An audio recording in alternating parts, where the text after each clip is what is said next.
السلام عليكم ورحمة الله وبركاته. الحمد لله وأصلي وأسلم على سيد الأولين والآخرين نبينا محمد وعلى آله وصحبه أجمعين. Donc on va parler de Sifatu al-Ghusl, la façon de faire le bain rituel. Premièrement, il faut avoir l'intention de dire Bismillah, laver ses deux mains 3 fois, laver son sexe et puis tout ce qui l'entoure comme impureté.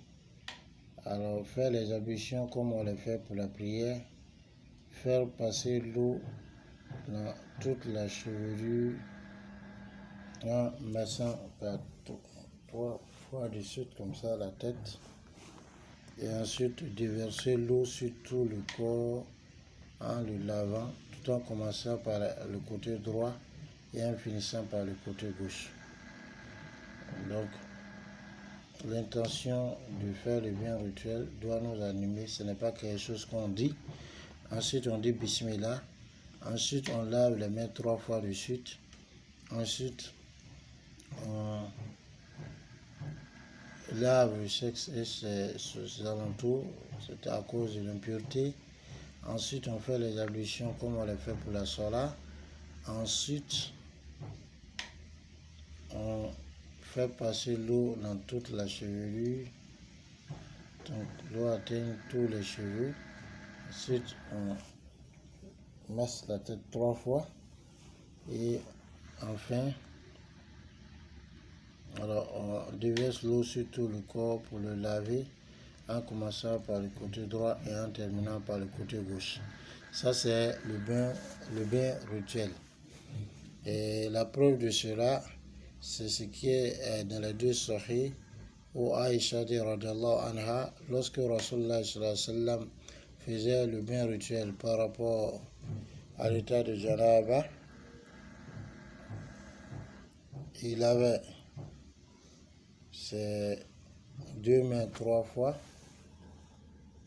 ensuite il avait son sexe, ensuite il prend l'eau de sa main droite qu'il versait sur sa main gauche, histoire de rincer la main. Ensuite il faisait ses ablutions comme il la faisait pour la sola.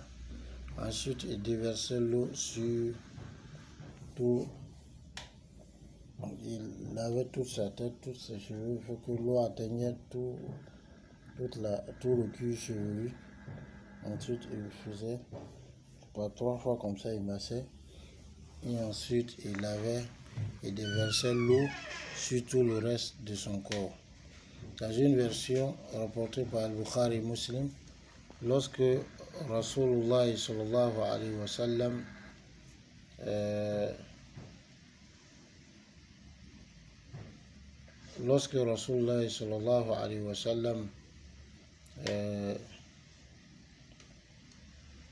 sentait que l'eau avait atteint tout le corps, lorsqu'il sentait que l'eau avait atteint tout le corps, donc il faisait, lorsque Rasulullah sallallahu alayhi wa sallam sentait que l'eau avait atteint tout le corps, donc à ce moment, c'est-à-dire tout le cuir chevelu, donc il passait la main comme ça, en frottant le tout, en massant 3 fois de suite sur la tête avant de laver tout le reste du corps. Donc le bain rituel, il y a 2 façons de le faire. Il y a une façon qui est dite mujzi'a, c'est-à-dire suffisante. Il s'agit d'avoir l'intention de faire le bain rituel et de faire en sorte que tout le corps soit lavé et que tout le corps, toutes les parties du corps soient atteintes par l'eau. Cela est dans le hadith de celui, hadith unanimement reconnu authentique, celui qui était en état de Janaba et qui n'a pas prié, et à qui Rasulullah dit sallallahu alayhi wa sallam, il prend cette eau et déverse sur toi. Donc c'est dit, si la personne a l'intention de faire le bain rituel et qu'il a par exemple une piscine ou bien un endroit où il a de l'eau, donc qui déverse sur tout le corps en lavant tout le corps et le frottant, et que l'eau atteigne toutes les parties du corps. Donc cela est le bain rituel suffisant. Et d'autres savants ont dit que dans ce bain rituel suffisant, il rince la bouche et il aspire l'eau par les narines 3 fois de suite, et que cela était suffisant. Le deuxième type qui est complet, c'est celui qu'on a dit dans l'hadith Aïcha radhiyallahu anha rapporté par Bukhari et Muslim, à savoir nourrir l'intention. Ce n'est pas quelque chose qu'on dit, ça reste dans le cœur. On dit Bismillah, on lave les 2 mains 3 fois, on lave ensuite le sexe avec tout ce qu'il y a aux alentours comme impureté. On déverse l'eau encore sur la main gauche pour pouvoir rincer la main. Ensuite, on fait les ablutions comme il se doit. Ensuite, on arrive à la tête, on frotte et on fait en sorte que l'eau atteigne toutes les parties du cuir chevelu. Ensuite, on masse la tête 1 fois, 2 fois et 3 fois.